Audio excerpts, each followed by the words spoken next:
Yo yo yo la team, on se retrouve en ce beau samedi pour une nouvelle vidéo qui, je vous préviens, va être pleine de surprises. Vous l'avez vu avec le titre et la miniature, aujourd'hui je vais vous raconter des petites anecdotes sur ces stars de la balle orange que vous aimez tant. Ceux qui suivent vraiment le basket YouTube game doivent savoir qu'il y a quelques jours, Unseen Sammy a sorti une vidéo du même genre. Donc je vais essayer de vous raconter des anecdotes qu'il n'y a pas dans ces vidéos. Et puis trêve de blabla, passons aux anecdotes. J'ai donc sélectionné 5 anecdotes que je trouvais pas mal. Certaines que beaucoup connaissent et d'autres un peu moins connues, mais pas moins surprenantes. Commençons par le commencement, l'anecdote que j'ai mis en 5e place, celle-ci pas mal connue, traite du King, LBJ, LeBron James. Quand vous regardez sa majesté jouer, vous vous dites comment est-ce que c'est possible qu'il soit aussi à l'aise des deux mains? La réponse logique serait un travail acharné qui a pu le mener à un niveau élite. Mais la réponse est un peu plus complexe. En effet, si vous regardez LeBron jouer, vous allez le voir majoritairement jouer de sa main droite, shooter avec cette même main. Mais la réalité est que de base, LeBron est un gaucher. Étonnant, me direz-vous. Mais dans ce cas-là, pourquoi maintenant il shoot de la main droite et dribble main droite si c'est un gaucher? Vous allez pouvoir me dire. Quoi de mieux que de prendre une déclaration que LeBron a fait lui-même dans une interview pour vous justifier la chose. Je cite: je pense que c'est Michael Jordan et Penny Hardaway. Ce genre de joueurs qui étaient mes modèles en grandissant, je les ai vus shooter de la main droite. Alors je me suis dit, ok, je vais shooter de la main droite. Bah oui, c'est logique, non?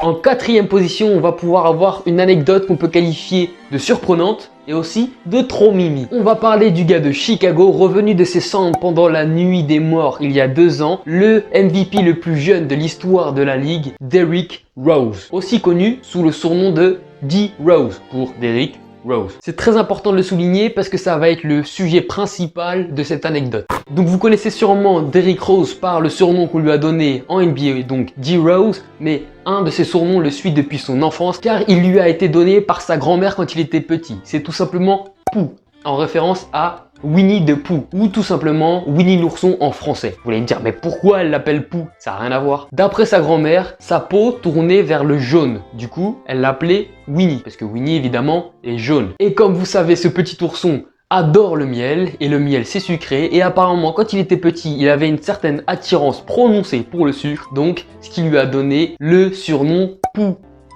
C'est pas trop mignon, sérieux, j'adore cette anecdote. Mais elle s'arrête pas là. Ce surnom a directement influencé le nom qu'a donné Derrick Rose à son fils, parce qu'il l'a appelé PJ. PJ pour Pooh Junior. Je trouve cette anecdote pépite, je sais pas pourquoi je l'adore, elle me fait kiffer. C'est un petit truc personnel et puis je la kiffe. Donc moi personnellement, je pense que c'est une de mes préférées parmi les 5. N'hésitez pas à la fin de la vidéo de mettre en commentaire laquelle des anecdotes vous avez préférée.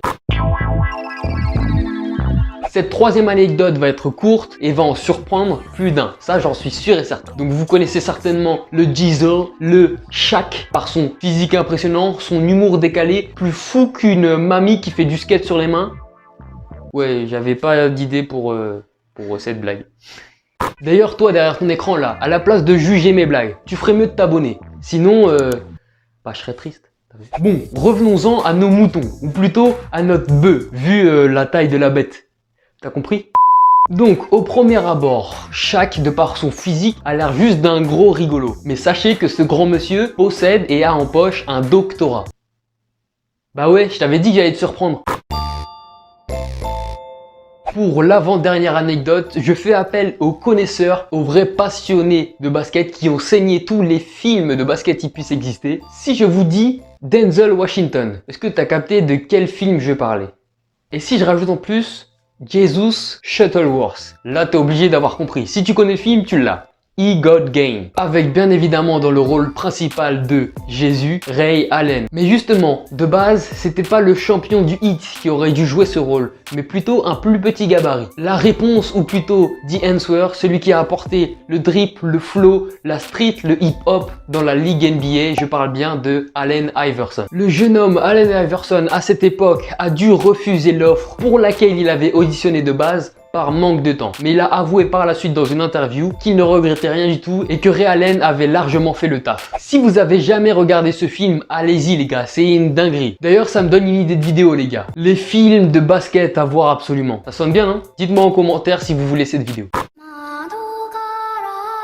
Et on arrive à la première place, et pas des moindres, parce que même moi quand j'ai lu l'anecdote, j'ai été choqué. Et c'est pas seulement une anecdote, parce que c'est ce qui va être à l'origine de la naissance d'un grand homme. Et je dis grand par le physique, parce que sur cette anecdote, je vais vous parler de Yao Ming, ou plutôt de ses parents. Aussi incroyable que cela puisse paraître, le pivot chinois n'est pas issu d'une relation amoureuse, mais il a été orchestré de toutes pièces par le parti communiste chinois. Ils ont décidé à l'époque de faire accoupler tout simplement, puisque c'est clairement comme des bêtes, les deux plus grands basketteurs de l'époque, donc le père de 2,08 m et la mère de 1,88 m. Ça paraît complètement impensable et fou, et tu te dis que c'est pas possible de faire ça, mais ça a été fait. Et ils ont pas raté leur coup, car ils ont donné naissance par la suite à un beau bébé qui allait par la suite atteindre les 2,29 m. Bon voilà la team, c'est la fin de la vidéo, j'ai kiffé vous la faire. Si ça vous plaît aussi, pourquoi pas en faire d'autres. Faites-le moi savoir sous la vidéo en lâchant votre gros pouce bleu. Et on se retrouve pour une prochaine vidéo mercredi prochain. Peace out.